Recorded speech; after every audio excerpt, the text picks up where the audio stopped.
In the matter of the people of the state of California versus Orenthal James Simpson, case number BA096. And so, my fellow Americans, ask not what your country can do for you.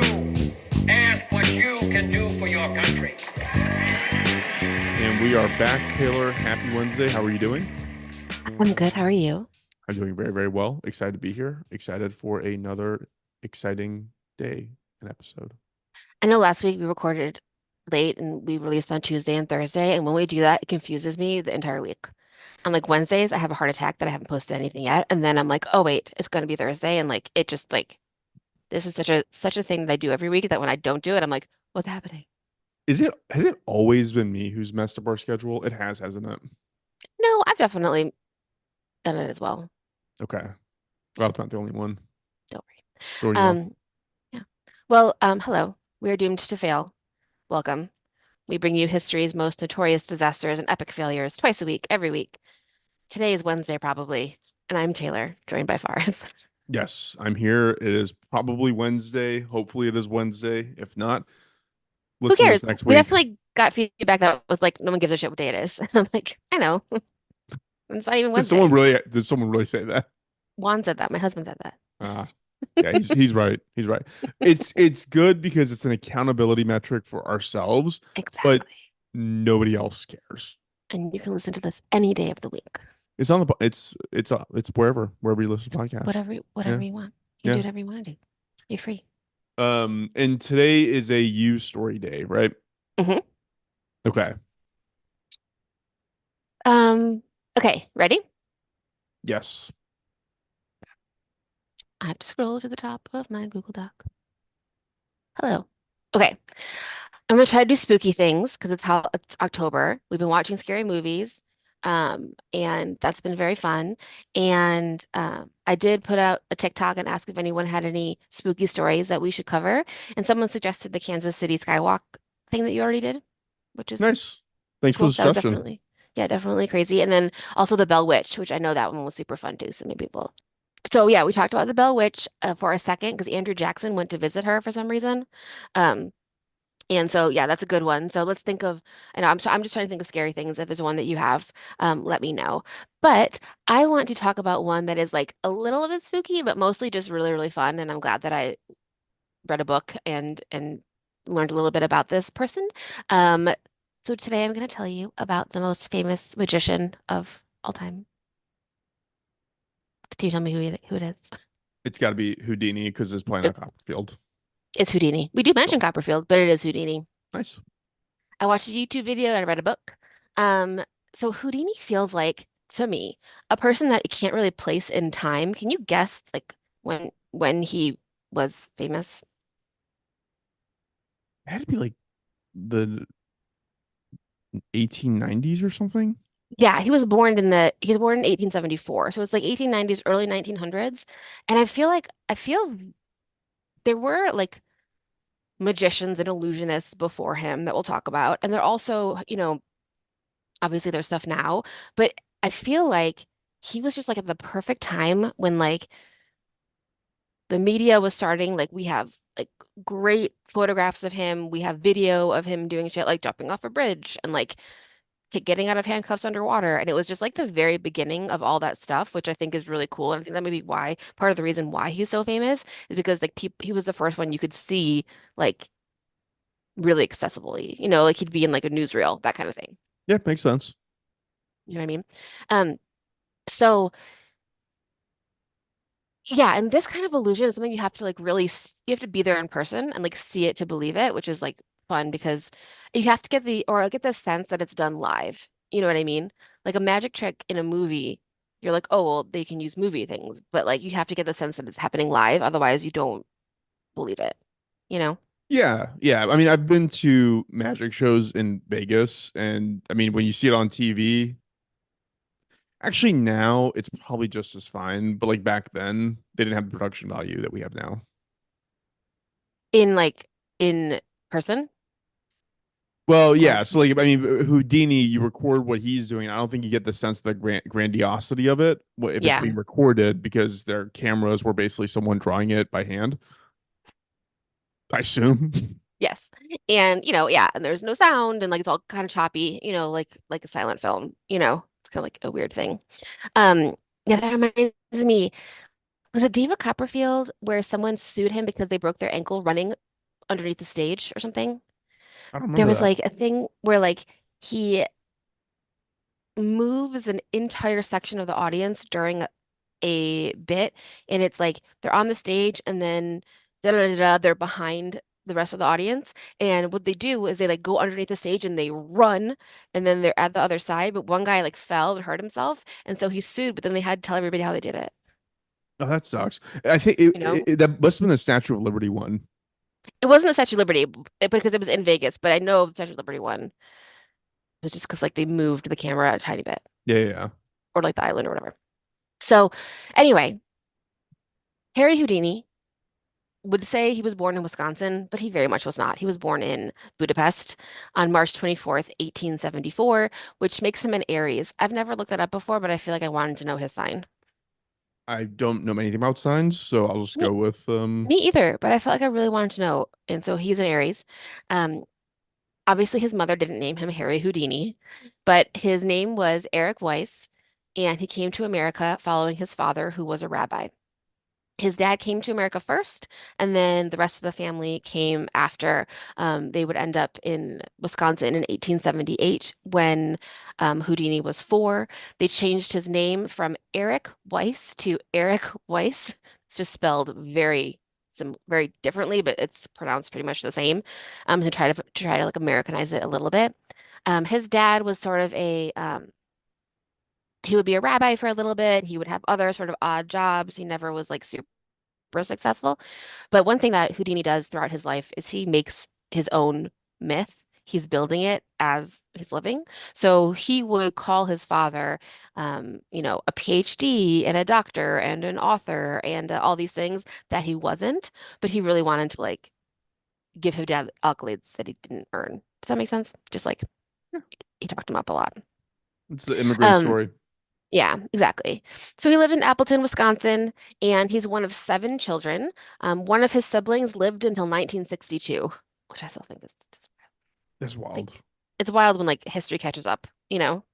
That's Like like the weirdest time because you're like you were born like right after the Civil War, then you witnessed World War One, witnessed World War Two. It's like you were part of like everything. I know. What a time to be alive. Yeah. Totally. Um, so he's a child, obviously, during a crazy time to be a child. And when he was 12, he left his family to find a job. He became a trapeze artist kind of on his own. So like imagine like a little street kid being like, hey, I'm gonna do some magic tricks and do some tricks and stuff. So he was doing that, like trying to keep, had like the personality of a performer. He always wanted to do that. He ended up coming back to his family and they all moved to New York City. I They was lived gonna in say, a I was gonna say like, when you were telling me that, I was like, I just kept seeing the Little Rascals in New York City. exactly, it's exactly like that. Yes. Mhm. Yeah. And he lived in a tenement in the Upper East Side with his family. And there is a great book that I read a while ago called How the Other Half Lives: Studies Among the Tenements of New York by Jacob Riis. He wrote it in 1890. And it's a good descriptor of like what it was like to live in these tenements where like you are living in a small room and everyone is rolling cigars and that's your job. Like, and I mean everyone. I mean like the 2-year-old is doing that as well. Just these like really, really deplorable conditions that entire families were living in a lot of these places. Um, just as an aside, Teddy Roosevelt read that book, and when he became police commissioner, he would go and visit the tenements and like kind of see how he could help. It's just like an interesting aside of what life was like in New York City, like just kind of a wild time. Um, it's mentioned early and often when you read about Houdini how fit he was. He did a lot of his tricks like either naked or mostly naked because it like the clothes would have been like impeding to like jumping in a river, and trying to get handcuffs off. He had to be really physical fit, like he could hold his breath for, over 3 minutes. He was short, he was 5'6", but he was like a little guy with a hot bod. He's definitely early 1900s handsome. So people were like, they would go to see him partially because he was good looking. I think the thing that is jarring looking at photos of him from our side is the Grandpa Munster hair, you know? I'm Like not looking at a picture of him. I'm trying to picture that. I do remember. it's like a side part and then like down and like but his like face is handsome. Not that that matters, but I'm just saying here he Oh is. yeah. No, I do remember seeing pictures of him and was like, this guy is like jacked for like 2024. He's jacked. Yeah. Like he looks like he would be on steroids today, but they had no steroids. So he literally just did this himself. Yeah, and a lot of it, I'll tell you kind of It's why so he needed crazy to have because be like like that. because they don't have bench presses then. They don't have hacks squats back then. They don't have power racks. Like they had none of the stuff that we have right now. They had back then. So what was he doing? Just lifting elephants? Like I don't. They're like Rocky in Russia, like Yeah. chopping wood Yeah. and Yeah. you know. Um yeah, I don't know. That kind of reminds me. This is about the Titanic time.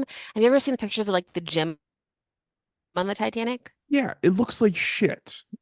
That's what I mean. Looks But like shit. that's, maybe he's doing stuff like that. I don't know. He's jacked. He's a strong little guy. Um, so now the Weiss family is in New York City and Harry starts to get into magic. This is vaudeville time, so you can like be a vaudeville performer. You just kind of have to show up like little rascals. And he learns about magic or illusions, and a lot of it is from a man that you maybe have never heard of. I think it's because he's a little bit older, and but there is a man named Jean-Eugène Robert Houdin who was born in 1805 in France. And Robert Houdin, was one of the first stage magicians. So he was a clockmaker and could and learned how to do fun things where like this is a trick that Houdini will do as well, where like he has his son on stage blindfolded and then he like takes something from an audience member and his son guesses what it is, but it's like he'll like be holding a watch and be like, "Oh, what is this?" And the kid will be like, "It's a watch." And it's like speech patterns and things that they're telling each other that lets the kid know what he is looking at. But he's like one of the first people to do that. Also, Robert Houdin was one of the first people to take advantage of like electromagnetism. So he could do things like have a box, like an iron box that like a kid could lift up and then magnetize it to the ground and like a man couldn't lift it up. And like that was magic. You know what I mean? Fun. So we do like stuff like that. Um, Obviously Houdini heard about this dude and was like, that's a cool, creepy name. So I love it. So he changed his name to Harry Houdini in like reference of Robert Houdin, who was French. Um, and then later, for no reason at all, really, Houdini wrote a book about how much Robert Houdin was a hack and how much he doesn't like him, even though he never met him and got a lot of inspiration from him. But he had wrote a book about like exposing his tricks, which people think is a little weird and mean. Yeah, it's not Why would you nice. do that after? Um, but now Houdini is still young, trying to be a magician inside shows. He has that personality. People really, like him. He's okay at card tricks, but he's not the best. So he's trying to think of something else to do. He works with his brother Theodore Hardin, whose name is actually Friedrich Weiss. His name is they call him Dash. So him and Dash are magicians together. His brother looks just like him but bigger. There's like a bigger version of him. And they would also do things in the future that is going to be like the Houdini brothers rivalry, blah, blah, blah. But like they never were really rivals. It was just for the show, you Right. know? So Dash, his brother, went on a date with a young woman named Bess Ranner, and she ended up marrying Harry, which, sometimes you go on the date with the wrong brother. And Bess would become his assistant immediately, and she would be his assistant for the rest of his life. She was also very small. She was 4'11", which is very helpful. Like, I think it'd be a lot harder to do these things if you were 7 feet tall. But it seems like back then everybody was kind of that small. Yeah. So Everybody's just she's very lovely. malnourished with like rickety bones and Exactly. They never have kids, and there's like people will always want to speculate why, but one of the speculations is that she was so small and never fully matured. Like maybe she didn't have her period and couldn't have kids, so she's very little. I wish And you so is still he. want kids. Or maybe they just didn't want kids. Yeah, Exactly. that's Who fine. cares? Leave them alone. Um, so they would do things, the same thing that Robert Houdin did, they would do all the time, where Bess would be on the stage and Houdini would go into the audience and he would talk to the person. And everything he was saying, the words that he said matched the letter of the alphabet to her, so she would know what he was holding, you know?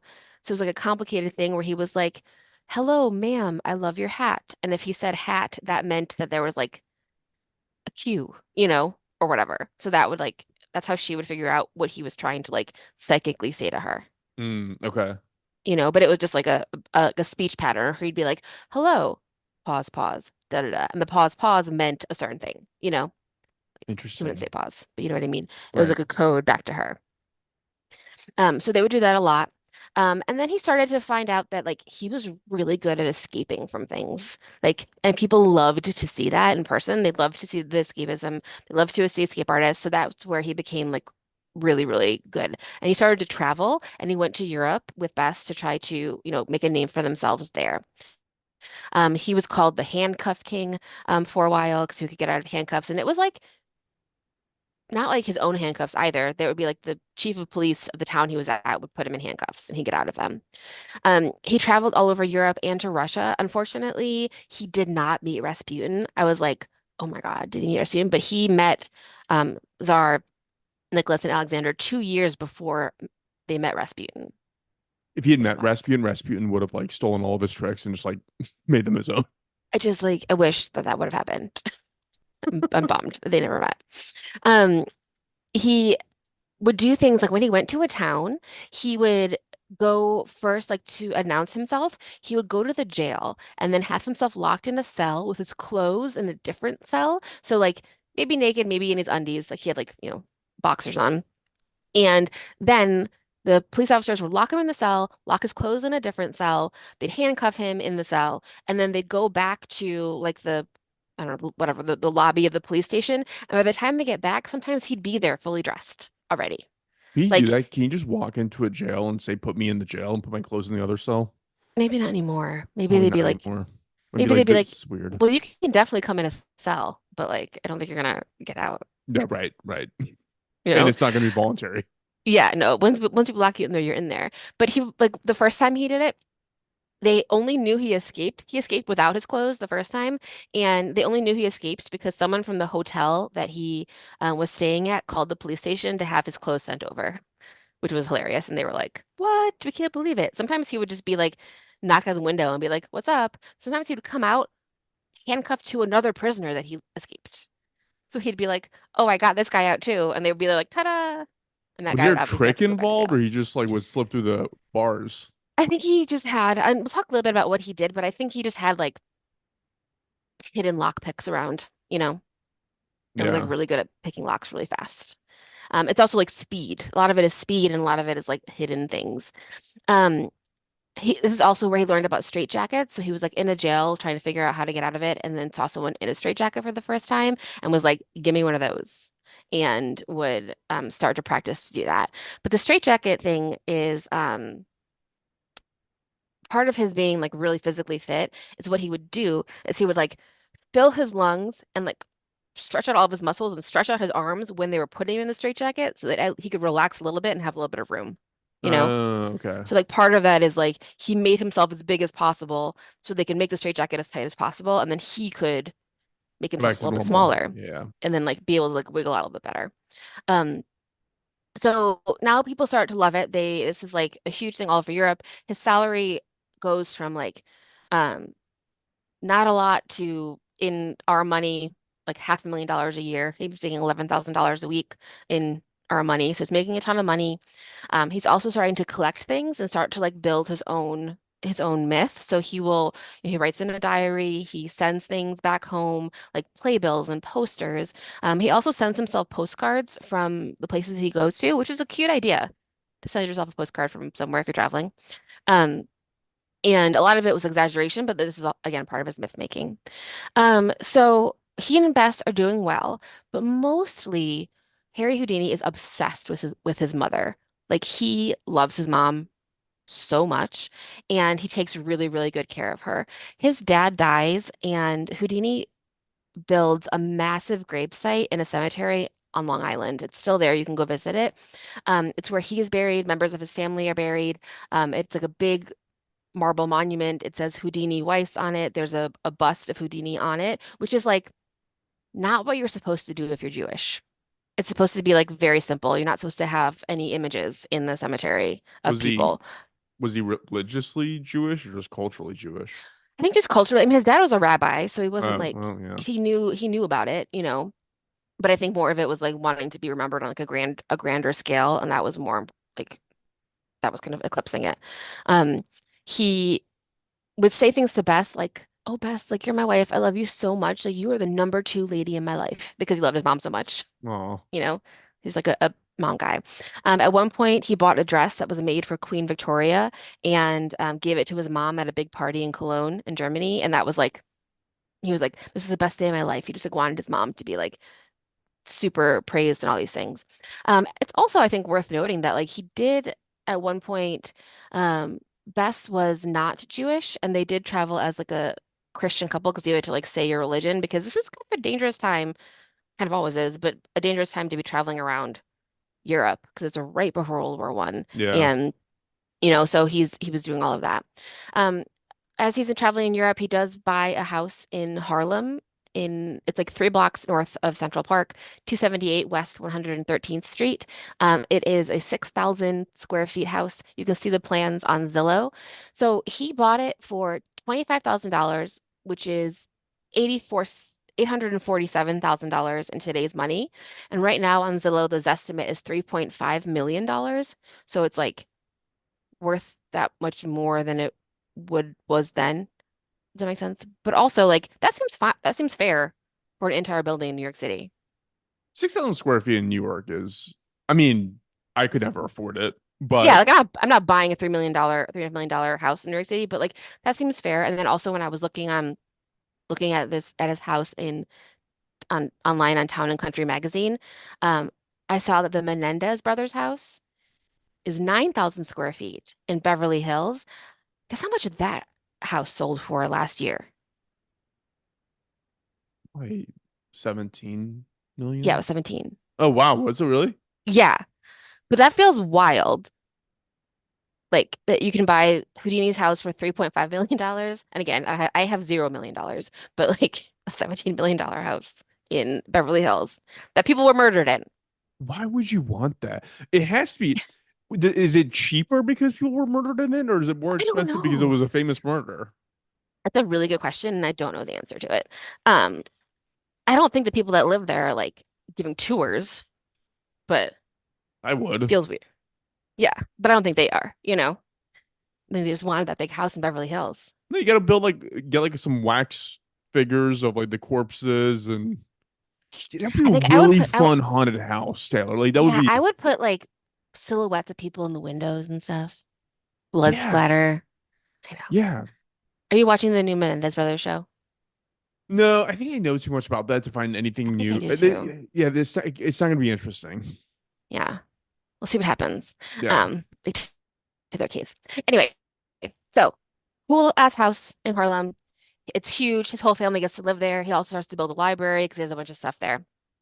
So he continues to travel. He would do things like jump off bridges in straitjackets, jump off bridges inside crates, and all of this is like taking a toll on his body, obviously. Like that's really hard to do over and over again.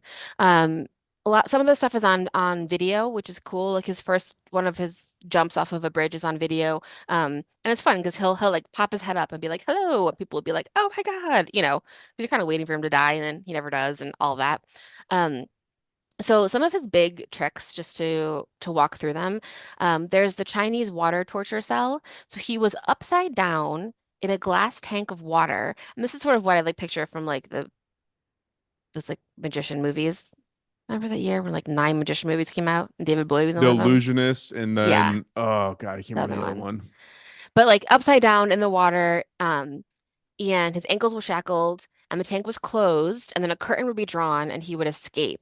So what he was probably doing was unlocking it with like a little hidden key or like a hidden little lockpick, and also he probably was able to get out of the tank really easily with just like a button. But he still had to like hold his breath for a long time to be able to do that, but he did it kind of behind a curtain, so it would happen like really fast, and then he'd come out and it would be locked and closed and he would be soaking wet, you know?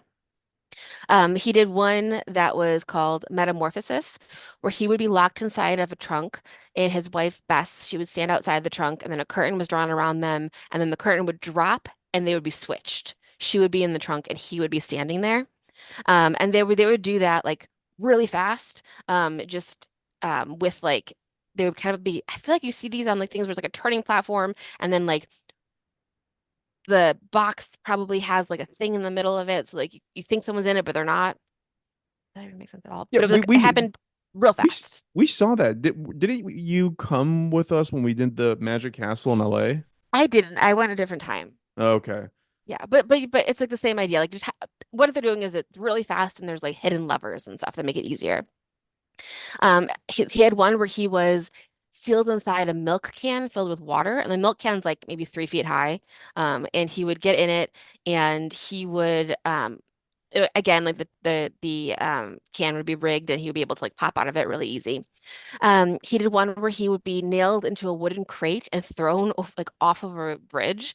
And the same thing, he would have it, the sides of the crate are probably really easy for him to remove underwater, but still it's hard to do. And he would have to, still swim to the surface after he had done all of that.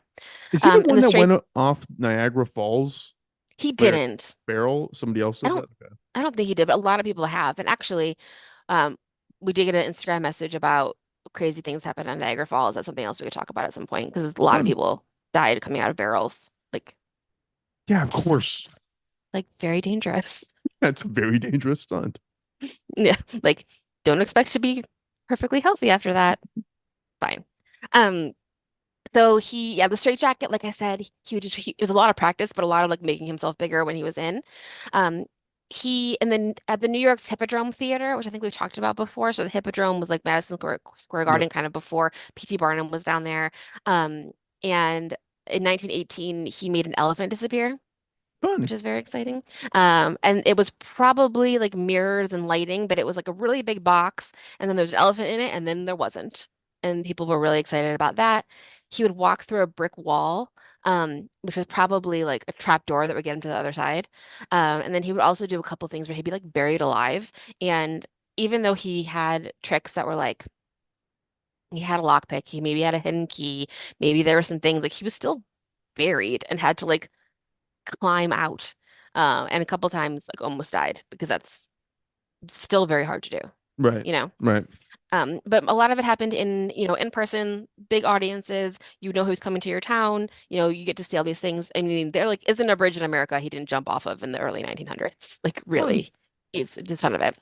Um, there were also a ton of fakes, people who would do like obviously him and his brother had like a fake feud, but other people would like just like he did, like he stole the name Houdini from Robert Houdin, and people then would be like, "Oh, I'm the great Boudini," or "I'm the great Ludini," like whatever, just like trying to be the same.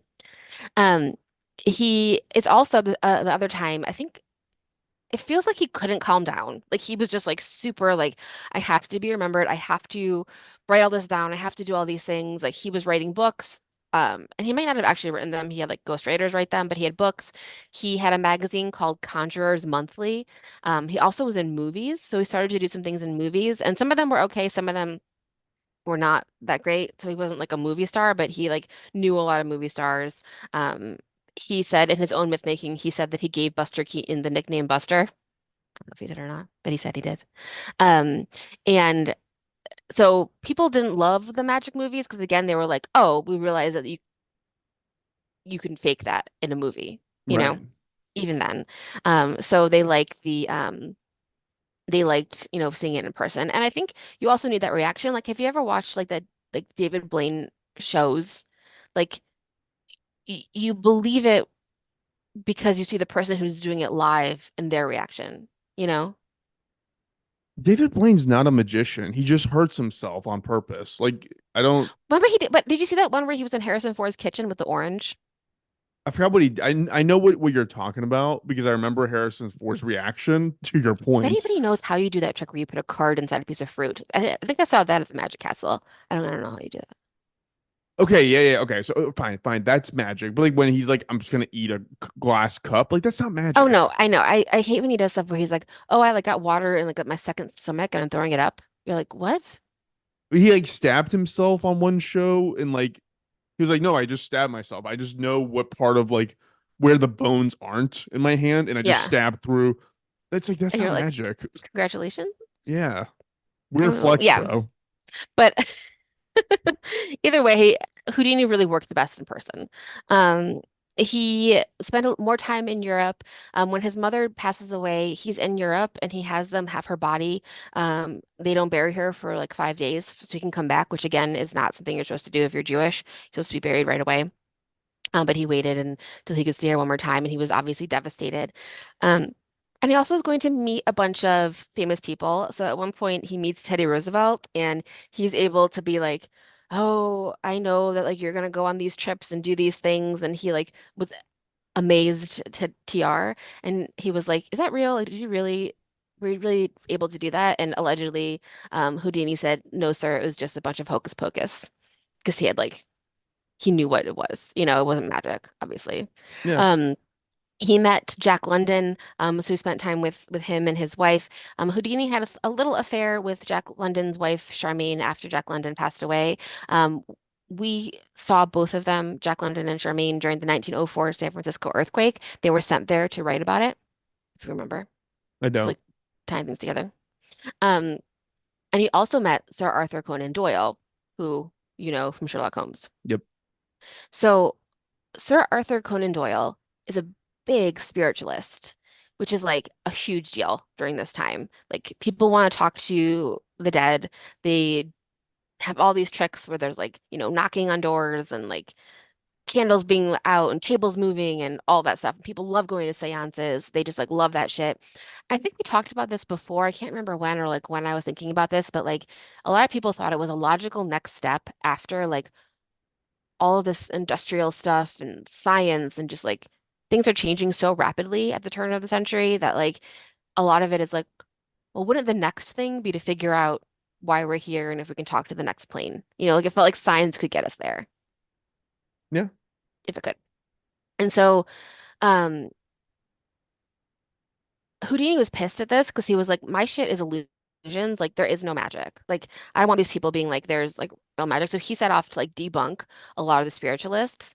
Mrs. Conan Doyle did a seance where she said that she had, and Houdini was there, where she said that she had talked to Houdini's mom. And Houdini was pissed because he was like, first of all, my mom didn't speak English. So, like, why would she be communicating through you in English? And, um, and he was like, it's is fake. And he would like go to the papers and be like, it's all a ruse. And like, this is how they do it. And him and Sir Arthur Conan Doyle were friends. And then they were absolutely not friends. Um, After this, there was also a thing where Scientific American was like, we will offer $2,000 to anyone who can prove that they're actually like a psychic and actually able to communicate with the dead. And one woman got really, really close, and people were like, this is it. Like, we think this is the one. We have to call in Houdini because he's the biggest skeptic. And he was like, no. He's like, she has her foot does this thing, like little tricks where she would like make a bell ring and things like that. But it was all um Hocus just like pocus. illusions. Yeah, hocus I pocus. love when they had this like personal vendetta. One of my favorite like old videos on YouTube is this video of like there was a show where it was kind of like America's Got Talent where you get like three real magicians and then somebody has to do like magic tricks in front of them. And there's Hmm. one clip of this guy who's like I'm talking to the dead kind of a guy. Hmm. And Chris Angel's on the panel and he's like, "Hey, listen, like I just wrote out a $1 million check to your name. You can have it if you can tell me what is in this like thing. Like he just held Hmm. me up like an envelope." And the guy just loses his shit. He like rushes at Chris Angel. He's like, "Fuck you!" Like he's like, "You just destroyed my entire bit," and like it's on national television. It's really funny. He got so angry. Yeah, because like it takes a lot of prep to do that stuff because it's all an illusion. And it's Yeah. not fun. It's super fun. Well, I I think like, the offensive part of it is that like you're giving people false hope. yes, absolutely. I think that like the seance stuff, like I feel like I would be very scared in a seance. Like if you make it dark in a room and like there's a noise, I'm gonna be like, Yeah, I don't want even to though, do it.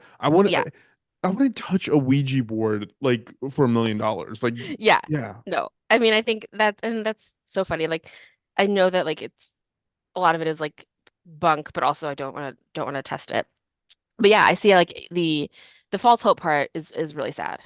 You know, I feel like I've seen other shows where they like debunk a person, you're like, why? Just like so sad to like give people that hope that they can talk to their relatives and all of that. Um, so he's, very, very against spiritualism.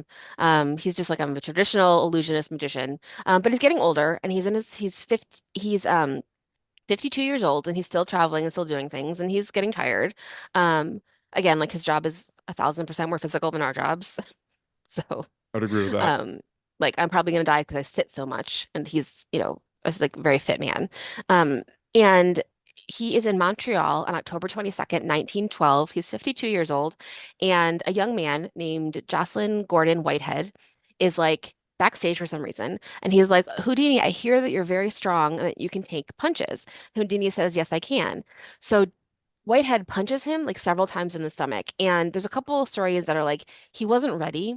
Like he wasn't like, you can punch me right now. He's like, he has to brace himself, and like get Right. ready. Also, Houdini's ankle was broken. He had broken his ankle in um, another thing. So another trick like a couple days before. So he wasn't like ready to be punched in the stomach. And he got punched a couple times. And then that like, he was like, okay, stop. And he was in a bunch of pain. So he went and continued. He did his show. The next couple days, he's in a lot of pain, and he finally goes to see a doctor. And what it sounds like happens is that the punches from Whitehead didn't kill him, but he thought that the pain he was feeling in his abdomen was from the punches, but it was really his appendix. Mm. Like really tying this And all together, huh? I know I didn't even know this, but now I know this. So on Mar October 24th, so 2 days later, um, oh wait, it's not 1912. It's 1926. I'm sorry. So October 24th, 1926, his last performance is in a Garrick Theater in Detroit, and he had a fever of 104. He took the stage anyway, but he passed out during the show, and then like I think he ended up leaving the show as well and tried to do it, but who knows? So then he was like had to go to the hospital. He got an appendectomy, but he was too far, too sick. His body was like fighting the infection, and he died on Halloween in 1926, so October 31st, Very cool. um, which is pretty freaking cool. Um, so obviously he had a lot of stuff. His stuff is in museums kind of all over the country, all over the world. He had some of his tricks were in Niagara Falls in a museum that burned down, but some of it was able to escape. Um, Allegedly, there's a pair of his handcuffs at McSorley's pub in New York City, but I don't believe that because McSorley's is gross, and I think that they do their own myth making. Some of his stuff is in the Library of Congress, and actually a lot of his stuff is in Austin at the Harry Ransom Center at UT. So you could go Seriously? see it anytime. And then a lot of his things are obviously in a warehouse that David Copperfield owns in Las Vegas. So his stuff kind of it's all over. When he died, he told Bess that if he could come back and if he could talk to her, he would come back in 10 years and she should do a seance 10 years after his death. So on October 31st, 1936, Bess had a seance trying to contact him, and unfortunately, he didn't he didn't make it. Of course. Yep. They had like a secret code that he would have said, but um, that did not happen, I can't believe which is there's a a bummer. museum here that has his stuff. Yeah.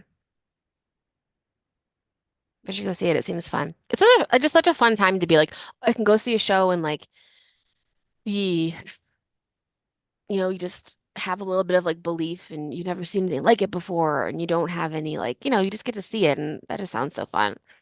I'd So still watch a guy jump off a bridge handcuffed yeah, if yeah. I mean, if offered. who wouldn't? Yeah. No, I did go and see Chris Angel in Vegas, and I didn't think it was that great. No, boo. Is it because of his vibe? It's like it's like you're watching a man who at that point is like 50 years old acting like he's still 20. Hmm. Freak. And like it's just like what are we It's doing here? weird. Like this is Yeah. like or like even David Copperfield, like his like later stuff, it's like he's so rickety. I don't know. It's Hmm. weird. It's weird. But when it like first happens, it's so exciting, you know? Mind Freak was awesome. I loved Mind Yeah. Freak when it was Yeah. on. Yeah. Like there's I watched this movie uh with Jamie Lee Curtis, like an old horror movie on a train. Um Um, it might be just called, oh, it's called Terror Train. Is exactly what you think it would be. But it's like this like group of kids, like high school kids who are on a train and like some people start getting murdered and like the train's moving the whole time. But for some reason, David Copperfield is there and he's just like a magician. So he's like playing a magician on this train for a bunch of kids. And like, so just like several times in the movie, he does a trick. It's delightful. He's super young. And like, it's just like, what is he doing here? Do Why you did you hire this remember man? when we were kids and he had like a live show on like one of the major networks, ABC or whatever? And that was the one where That was Statue the, of Liberty, right? it might have been Statue of Liberty, but the one I remember was there was a building that was just like rigged with explosive for an implosion, Hmm. and he was like chained inside of it. Oh yeah.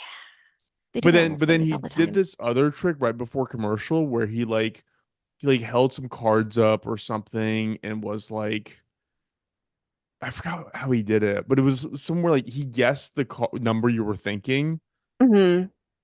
like through the TV, and I was just like, this is That's so insane. fun. Yeah, it was really cool. It was really I mean, cool. we saw a magician for like at Girl Scouts like last year who was great. I don't know how he did the stuff he did, you know? And you're like, he's just like a, I'm sure that if I knew it'd be like whatever, but I was like, whoa, and I love that. That's fun. Why Yeah, not? You know? yeah, Um, fun. yeah. Harry Houdini, the Houdini box was like the first book that I like asked my parents to buy me. Oh, They like read it to us in like third grade. And I was like, we got to get this book. It's the best book I've ever read. And so I bought. That was like the first book they ever got me. oh, I wanna look at that. We just had the book fair. I bought a lot of books. Um, I'm buying a lot of graphic novels these days for the kiddos. Well, that's cool. It looks fun. Yeah, it was a good one. Aw. Sweet. Well, thank you for sharing. Is this also in We Didn't Start the Fire? It isn't, no, unfortunately. Um, it's just a little, yeah, no. Um, but we'll probably get back to some of those. But I have a couple Kirby things that I want to do, but let's do you have other ones that you want to hear? Like I like this stuff. It's not this was creepy, but I feel like it's marketed as being creepy, you know? Like Houdini himself. And it's I like mean, it's a fun, I don't know. It's just fun. I like it. I'm I like him. I like his vibe. yeah, yeah. And Have it's you ever at seen that time like they didn't really, they probably didn't understand that it was not real. You know. yeah, like how cool. That just seems so fun. Like I like do you ever do you ever watch the IT Crowd? No. So funny. And there's one episode where the woman Jen, and I'm sure that someone listening to this has seen it, where she she's dating a guy and they're like, "Oh, he looks like a magician." And she's like, "What?" And they're like, "Yeah, and then she can't unsee it. And so like they're at dinner and he's like giving her like salt and pepper and he like just like looks like he's a magician and then she tells him and he like doesn't want to break up with her, so he tries to learn magic tricks, but he's so nervous and he's like holding the cards like this, like shaking and he's like, is this your card? And she's like, no, because he's like trying to be a magician because he looks like a magician. It was just so stupid and so funny. That reminds me of Arrested Development and Job when he was trying to be a magician. That was one of the best storylines It's the ever. best. And I love everything about Job in there. He goes, it's not a trick, it's an illusion. I Well, love it. thank you for sharing. You're Brought back welcome. some fun old memories. And yeah, I'm looking forward to this month. You're gonna have some good stories this month, I think. Yeah, I just thought of something else that I thought of and then forgot. So I need to think about it again. Something spooky. But yeah, there's lots of fun stuff. Sweet. Anything to read us out on? Nope. Just please remember to find us on social media at Doomed to Fail Pod and let us know what you want to hear. Sweet. We'll go ahead and cut it off there.